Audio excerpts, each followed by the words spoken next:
En una pequeña ciudad donde las historias de amor y desamor se entrelazan como hilos invisibles, vivía Fernanda, una joven de 20 años cuya belleza natural competía solo con su corazón bondadoso.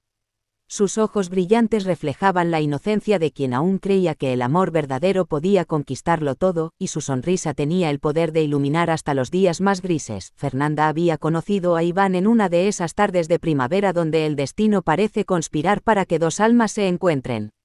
Él era indudablemente atractivo, con esa seguridad arrogante que muchas mujeres confunden con fortaleza. Su mirada intensa y su sonrisa seductora habían capturado inmediatamente la atención de Fernanda, quien sin saberlo, estaba a punto de embarcarse en una relación que cambiaría su vida para siempre. Al principio, como suele suceder en estas historias, todo parecía perfecto. Iván la colmaba de atenciones, regalos costosos y palabras dulces que hacían que el corazón de Fernanda latiera con la fuerza de 1000 mariposas. Las primeras semanas fueron como un cuento de hadas moderno donde cada cita era una nueva aventura y cada beso prometía un futuro lleno de felicidad. Sin embargo, las primeras señales de alarma no tardaron en aparecer, aunque Fernanda, cegada por lo que creía era amor verdadero, las interpretó como muestras de pasión y celos justificados. Iván comenzó a mostrar una curiosidad obsesiva por sus actividades diarias, preguntándole constantemente con quién hablaba, a dónde iba y por qué tardaba tanto en responder sus mensajes. La primera gran discusión llegó una tarde cuando Fernanda estaba organizando su fiesta de cumpleaños. Había estado hablando por teléfono con sus amigos sobre los detalles de la celebración cuando Iván llegó inesperadamente a su casa. Sus ojos se oscurecieron al verla con el teléfono en la mano y una furia inexplicable se apoderó de él. La acusó de esconder conversaciones, de mentirle, de ser infiel. Sus palabras se volvieron cada vez más duras, más hirientes, hasta que la situación escaló a un nivel que Fernanda nunca había experimentado. Iván le arrebató el teléfono, revisó sus mensajes y contactos como un detective buscando evidencia.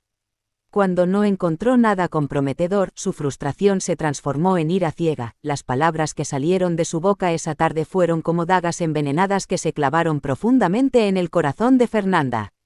La llamó con nombres despectivos, cuestionó su fidelidad y su carácter. La joven se sintió humillada, confundida y profundamente herida. Por primera vez desde que conocía a Iván, vio su verdadero rostro, y lo que vio la aterró. Fernanda encontró refugio en los brazos de su madre, doña Elba, una mujer sabia que había criado a su hija con valores sólidos y mucho amor. Cuando su hija llegó a casa con los ojos rojos y el alma destrozada, doña Elba no necesitó muchas explicaciones para entender lo que había pasado. Durante meses había observado con preocupación creciente la relación de su hija con ese joven que, a pesar de su apariencia atractiva y sus aparentes buenos modales, le generaba una desconfianza instintiva. La madre de Fernanda había vivido lo suficiente para reconocer las señales de un hombre controlador y posesivo. Había visto cómo algunas de sus amigas habían sufrido relaciones similares y sabía que detrás de esa fachada encantadora se escondía un carácter peligroso. Sin embargo, también sabía que las palabras de una madre preocupada raramente son escuchadas por una hija enamorada, así que había esperado pacientemente el momento en que Fernanda viera la realidad por sí misma. Esa noche, mientras consolaba a su hija, doña Elba le recordó que ningún hombre que verdaderamente la amara la haría sentir tan mal consigo misma. Le explicó que el amor real no humilla, no controla, no destruye la autoestima.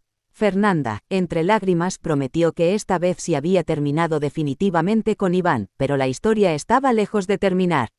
Mientras Fernanda se preparaba para su fiesta de cumpleaños tratando de olvidar lo sucedido y disfrutar de su juventud, Iván estaba planeando su regreso. Había pasado las últimas horas reflexionando sobre lo ocurrido, no con genuino arrepentimiento, sino calculando la mejor estrategia para recuperar lo que consideraba suyo. La noche de la fiesta, cuando Fernanda finalmente había logrado sonreír nuevamente rodeada de sus amigos, Iván apareció en la puerta con un ramo de flores y una caja envuelta en papel dorado.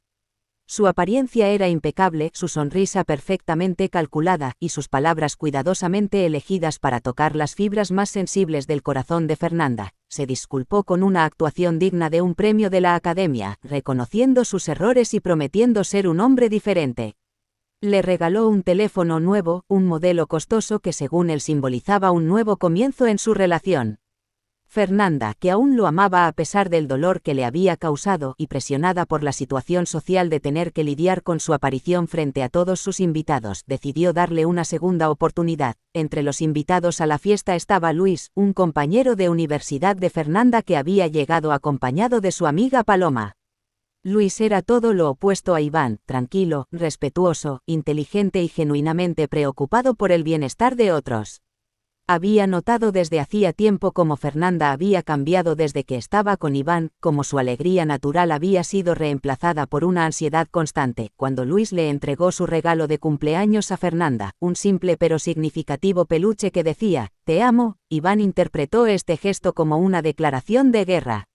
Su ira se desató nuevamente, pero esta vez de manera más violenta y pública.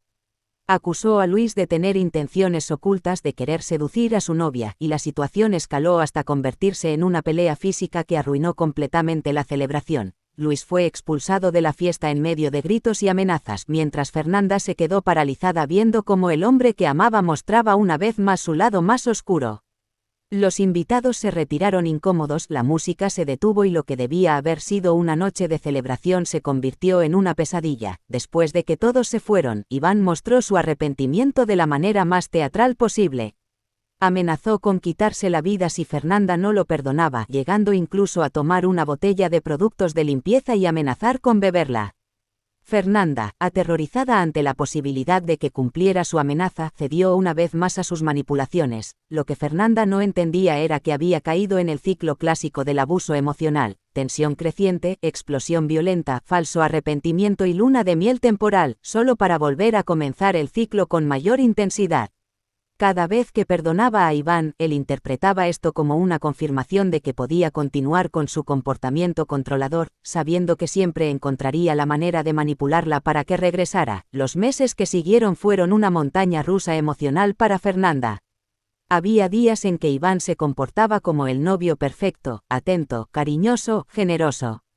Pero estos períodos de calma eran constantemente interrumpidos por explosiones de celos y control. Iván comenzó a controlar cada aspecto de la vida de Fernanda, revisaba su teléfono regularmente, la acompañaba a la universidad para vigilar sus interacciones, y gradualmente la fue aislando de sus amigos. El punto de quiebre llegó cuando Fernanda mencionó casualmente que Luis había regresado a estudiar en su misma universidad. La reacción de Iván fue desproporcionada incluso para sus estándares. La acusó de haber planeado esto, de estar buscando excusas para ver a Luis, de querer engañarlo. Durante esta discusión, por primera vez, la violencia emocional se convirtió en violencia física. Iván tomó el brazo de Fernanda con tanta fuerza que le dejó marcas moradas. La sacudió violentamente mientras le gritaba, y cuando ella trató de liberarse, la empujó contra la pared. El dolor físico era intenso, pero el dolor emocional era aún peor. Fernanda se dio cuenta de que había cruzado una línea de la cual no había retorno posible. Con el brazo lastimado y el corazón destrozado, Fernanda finalmente tuvo la claridad mental necesaria para ver su relación tal como era, un ciclo de abuso que solo empeoraría con el tiempo. Esta vez, cuando le dijo a Iván que terminaban, lo hizo con una firmeza que él no había visto antes. Iván no estaba dispuesto a aceptar esta decisión. Para él, Fernanda no era una persona independiente con derecho a elegir su propio destino, sino una posesión que le había sido arrebatada injustamente. Comenzó una campaña de acoso que incluía llamadas constantes, apariciones inesperadas en su casa y en su universidad, y amenazas veladas hacia cualquier persona que se acercara a ella. Durante este período difícil, la madre de Fernanda se convirtió en su principal apoyo emocional. Doña Elba había visto con alivio la decisión de su hija de terminar la relación, y ahora estaba determinada a ayudarla a mantenerse firme en su decisión. Sin embargo, lo que ninguna de las dos esperaba era hasta dónde estaría dispuesto a llegar Iván para recuperar el control. Una tarde, mientras doña Elba realizaba sus actividades cotidianas en casa, Iván apareció en su puerta. Su comportamiento era errático, sus palabras incoherentes, y su desesperación palpable. Le rogó que intercediera por él con Fernanda, que la convenciera de darle otra oportunidad. Cuando doña Elba se negó firmemente y le pidió que se alejara de su familia, la reacción de Iván fue explosiva. Lo que sucedió después fue algo que cambiaría la vida de la familia para siempre. En un arrebato de furia, Iván empujó a doña Elba, causando que cayera y se golpeara la cabeza gravemente. Al ver lo que había hecho, el pánico se apoderó de él. No por remordimiento genuino, sino por miedo a las consecuencias de sus acciones, con una frialdad calculadora que revelaba la verdadera naturaleza de su carácter, Iván elaboró un plan para ocultar su crimen. Sacó a la señora inconsciente de la casa y la colocó en la calle, simulando que había sido atropellada por un auto. Luego llamó a los servicios de emergencia, presentándose como un buen samaritano que había encontrado a la víctima del accidente. Cuando Fernanda recibió la llamada sobre el accidente de su madre, su mundo se desplomó. Corrió al hospital donde encontró a Iván, quien la consoló y se ofreció a hacerse cargo de todos los gastos médicos. Para Fernanda, que desconocía la verdad, este gesto parecía una muestra de que, a pesar de sus problemas, Iván tenía un buen corazón, la culpa la consumía. Se reprochaba haber cortado la relación, pensando que quizás si hubiera manejado la situación de manera diferente, su madre no habría sufrido este accidente. Iván aprovechó estos sentimientos para manipularla nuevamente, presentándose como su único apoyo en este momento difícil. Durante las largas horas en el hospital, mientras doña Elba luchaba entre la vida y la muerte, Fernanda aceptó regresar con Iván. Él se mostró perfecto durante estos días, atento, cariñoso, preocupado. Parecía haber madurado y aprendido de sus errores. Fernanda, vulnerable y necesitada de apoyo, se convenció de que quizás las personas realmente podían cambiar. Pero Luis y Paloma, que habían sido testigos del comportamiento abusivo de Iván, no estaban convencidos de esta transformación milagrosa. Luis, especialmente, encontraba sospechoso que Iván hubiera estado en el lugar exacto en el momento preciso para rescatar a la madre de Fernanda. Su instinto le decía que había algo más en esta historia. Impulsado por su preocupación genuina por Fernanda y su familia, Luis comenzó a investigar discretamente las circunstancias del accidente. Habló con vecinos, revisó las cámaras de seguridad de la zona y gradualmente comenzó a armar un panorama diferente de lo que realmente había sucedido esa tarde. Su investigación lo llevó a descubrir inconsistencias en la versión de Iván. Los testimonios de los vecinos no coincidían con la historia oficial. Las cámaras de seguridad mostraban a Iván llegando a la casa de Fernanda mucho antes de la hora en que supuestamente había encontrado a doña Elba accidentada. La pieza final del rompecabezas llegó cuando Luis logró acceder a las grabaciones de una cámara de seguridad de un comercio cercano. Las imágenes eran borrosas pero suficientemente claras para mostrar lo que realmente había pasado. Iván saliendo de la casa cargando algo, colocándolo en la calle, y luego actuando como si acabara de llegar. Armado con esta evidencia, Luis se enfrentó al dilema de cómo presentársela a Fernanda. Sabía que ella estaba emocionalmente vulnerable y que ver estas imágenes sería devastador para ella. Pero también sabía que tenía derecho a conocer la verdad sobre el hombre con quien había decidido estar. Junto con Paloma, Luis decidió confrontar a Fernanda con la evidencia. La reacción de ella fue inicialmente de negación. No quería creer que el hombre que amaba fuera capaz de algo tan monstruoso. Pero las imágenes eran irrefutables y gradualmente la horrible verdad comenzó a penetrar en su conciencia. La revelación fue devastadora para Fernanda. No solo había estado viviendo con el hombre que había lastimado gravemente a su madre, sino que había interpretado su ayuda posterior como una muestra de amor y madurez. Se sintió traicionada, manipulada y profundamente avergonzada de su propia ingenuidad. Luis y Paloma la convencieron de la necesidad de ir a la policía con la evidencia. Era importante no solo para hacer justicia, sino también para protegerse, ya que un hombre capaz de llegar a tales extremos era impredecible y peligroso. Fernanda, aunque aterrorizada por las posibles represalias de Iván, entendió que no tenía otra opción. Sin embargo, el sistema de justicia no siempre responde como esperamos. Cuando presentaron el vídeo a las autoridades, se encontraron con una burocracia lenta y funcionarios que consideraron que la evidencia, aunque sugestiva, no era suficientemente clara para proceder inmediatamente con una orden de arresto. Necesitaban más investigación, más evidencia, más tiempo que Fernanda sentía que no tenía. Mientras tanto, Iván había comenzado a sospechar que algo estaba pasando. La actitud de Fernanda había cambiado, estaba más distante, más nerviosa. Sus instintos de control y posesión se activaron y comenzó a vigilarla más intensamente. Descubrió que Luis y Paloma habían estado visitándola frecuentemente y esto encendió todas sus alarmas. Una tarde, cuando Fernanda salía de su casa para encontrarse con Luis y continuar con el proceso legal, se encontró cara a cara con Iván. Él había estado esperándola y su expresión no auguraba nada bueno. La confrontó sobre sus actividades recientes, sobre sus encuentros con Luis, sobre los cambios en su comportamiento. Fernanda, armada con el conocimiento de la verdad sobre el accidente de su madre, finalmente tuvo el valor de enfrentarlo. Le dijo que sabía lo que había hecho, que tenía evidencia y que había terminado con él para siempre. La reacción de Iván fue exactamente lo que ella temía, una explosión de violencia y desesperación, pero esta vez, Iván no se limitó a amenazas y manipulación emocional. Sabiendo que había perdido todo control sobre la situación, decidió tomar medidas desesperadas. Si no podía tener a Fernanda por las buenas, la tendría por las malas. La secuestró, llevándosela a un lugar remoto donde nadie pudiera encontrarlos. Durante los días que siguieron, mientras Luis, Paloma y la policía buscaban desesperadamente a Fernanda, ella vivió el horror más absoluto de su vida. Iván, completamente desconectado de la realidad, creía que si la mantenía aislada el tiempo suficiente, ella eventualmente regresaría a amarlo. La tenía drogada la mayor parte del tiempo para mantenerla controlada, alimentando fantasías sobre un futuro juntos lejos de todos los que se oponían a su relación. El aislamiento y las drogas comenzaron a afectar gravemente la salud de Fernanda.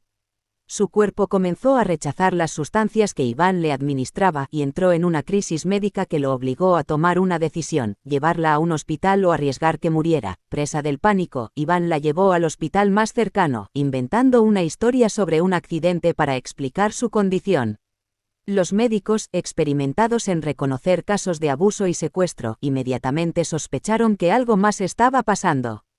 Mientras trataban a Fernanda, discretamente alertaron a las autoridades. Cuando Fernanda finalmente despertó en el hospital, se encontró con que Luis y Paloma estaban allí, junto con los oficiales de policía. Su pesadilla había terminado, pero las secuelas físicas y emocionales apenas comenzaban. Iván había sido arrestado, pero el proceso legal sería largo y difícil. Durante su recuperación, Fernanda tuvo tiempo para reflexionar sobre todo lo que había vivido. Se dio cuenta de que había confundido la posesión con el amor, la obsesión con la pasión, el control con el cuidado. El verdadero amor, entendió, no lastima, no controla, no destruye. El verdadero amor respeta, apoya y permite el crecimiento personal. La recuperación de Doña Elba también fue lenta pero constante. Las lesiones cerebrales que había sufrido requirieron meses de rehabilitación, pero su espíritu fuerte y el amor de su hija la ayudaron a superarlo. Madre e hija se apoyaron mutuamente durante este proceso, fortaleciendo aún más los lazos que las unían. Luis se convirtió en un apoyo fundamental durante estos meses difíciles. Su amistad desinteresada y su ayuda práctica demostraron a Fernanda cómo debía ser tratada por alguien que genuinamente se preocupaba por ella. Gradualmente, mientras ella sanaba emocionalmente, comenzó a desarrollar sentimientos diferentes hacia él, basados en el respeto mutuo y la comprensión genuina. El juicio contra Iván fue un proceso doloroso pero necesario.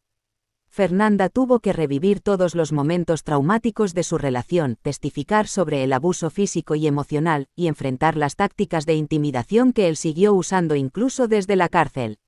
Pero también fue un proceso liberador que le permitió cerrar definitivamente ese capítulo de su vida. Las consecuencias del accidente que Iván había causado deliberadamente lo llevaron a una silla de ruedas de por vida. Mientras esperaba su sentencia, tuvo tiempo para reflexionar sobre las decisiones que lo habían llevado a esa situación. Sin embargo, incluso enfrentando las consecuencias de sus acciones, nunca mostró verdadero remordimiento por el daño que había causado. Durante los meses que siguieron al juicio, Fernanda se enfocó en reconstruir su vida. Regresó a la universidad, donde Paloma la ayudó a ponerse al día con sus estudios. Comenzó terapia psicológica para procesar el trauma que había vivido y aprender a reconocer las señales de relaciones no saludables en el futuro. Paloma, que había sido una amiga incondicional durante toda la experiencia, recibió una beca para estudiar en Madrid. Su partida fue agridulce para Fernanda, quien había encontrado en ella una hermana del alma. Pero también entendió que las verdaderas amistades trascienden la distancia y el tiempo. La relación entre Fernanda y Luis evolucionó naturalmente desde la amistad hacia algo más profundo. No hubo presión, no hubo manipulación, no hubo control. Luis respetaba su proceso de sanación y le daba el espacio que necesitaba para redescubrirse a sí misma.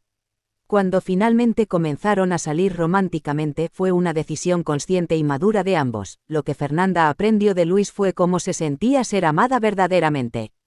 Él la apoyaba en sus decisiones, celebraba sus logros, la consolaba en sus momentos difíciles sin tratar de arreglarla o cambiarla. La amaba por quien era, no por quien podría convertirse para satisfacer sus expectativas. Con el tiempo, Fernanda se convirtió en una defensora de otras mujeres que vivían situaciones de abuso. Compartía su historia en universidades y centros comunitarios, ayudando a otras jóvenes a reconocer las señales de alerta temprana en las relaciones tóxicas. Su experiencia, por dolorosa que hubiera sido, le había dado una perspectiva única sobre la importancia del amor propio y la autoestima. La historia de Fernanda se convirtió en un testimonio poderoso sobre la capacidad humana de supervivencia y recuperación. Demostró que incluso después de las experiencias más traumáticas, es posible reconstruir la vida y encontrar la felicidad genuina. Su relación con Luis floreció porque estaba basada en fundamentos sólidos, respeto mutuo, comunicación honesta y la libertad de ser auténticos el uno con el otro. Doña Elba, que había sido la voz de la sabiduría desde el principio, se recuperó completamente de sus lesiones y continuó siendo un pilar de fortaleza para su hija. Su experiencia le había enseñado que la intuición maternal raramente se equivoca, y se sintió aliviada de que su hija finalmente hubiera encontrado la paz y el amor verdadero que merecía. La historia de Fernanda e Iván se convirtió en una lección para toda la comunidad sobre los peligros del amor tóxico y la importancia de la educación emocional. Las escuelas comenzaron a incluir programas sobre relaciones saludables y los padres se volvieron más conscientes de la necesidad de hablar con sus hijos sobre estos temas. Años después, cuando Fernanda reflexionaba sobre su experiencia, no sentía amargura sino gratitud. Gratitud por haber sobrevivido, por haber aprendido, por haber encontrado personas que verdaderamente la amaban. Su historia había tenido un propósito: ayudar a otros a evitar los errores que ella había cometido y a reconocer que el amor verdadero nunca duele. El legado de su experiencia fue un mensaje de esperanza, que no importa cuán oscuro parezca el presente, siempre hay una oportunidad para un nuevo comienzo. Que las cicatrices pueden convertirse en fuentes de fortaleza y que los finales dolorosos pueden ser el comienzo de historias hermosas. En su nuevo hogar, rodeada del amor genuino de Luis y con su madre recuperada a su lado, Fernanda finalmente entendió la diferencia entre ser amada y ser poseída. Había aprendido que el amor verdadero no necesita cadenas porque se queda por elección, no por obligación. Y en esa comprensión, encontró la paz que había estado buscando toda su vida. La historia de Fernanda nos recuerda que aunque el amor puede ser ciego, no debe ser mudo ni sordo a las señales de peligro. Nos enseña que pedir ayuda no es una muestra de debilidad sino de sabiduría, y que las verdaderas amistades son aquellas que permanecen firmes incluso en los momentos más difíciles. Su experiencia también destacó la importancia de la educación emocional y la necesidad de enseñar a las nuevas generaciones sobre las características del amor saludable versus el amor tóxico. Porque solo cuando comprendemos la diferencia podemos tomar decisiones informadas sobre nuestras relaciones. El mensaje final de la historia de Fernanda es uno de esperanza y empoderamiento, que todos merecemos ser amados de manera que nos haga sentir seguros, valorados y libres de ser nosotros mismos. Que el amor verdadero existe y que vale la pena esperar por él en lugar de conformarse con sustitutos que nos lastiman. Y así, la joven que una vez se enamoró de un chico guapo sin saber que era su perdición, se convirtió en una mujer fuerte que encontró su verdadero destino en los brazos de alguien que la amaba genuinamente. Su historia se convirtió en un faro de esperanza para todas aquellas que, como ella, habían confundido la posesión con el amor, y habían aprendido, a veces de la manera más difícil, que el amor verdadero nunca duele. En el final de su historia, Fernanda no solo había encontrado el amor, sino que se había encontrado a sí misma. Y en ese descubrimiento personal, halló la clave para una vida plena y auténtica, rodeada de personas que la valoraban por quien realmente era, no por quien querían que fuera. Esta historia nos recuerda que cada final puede ser un nuevo comienzo y que las experiencias más dolorosas a menudo nos conducen hacia las bendiciones más grandes de nuestras vidas.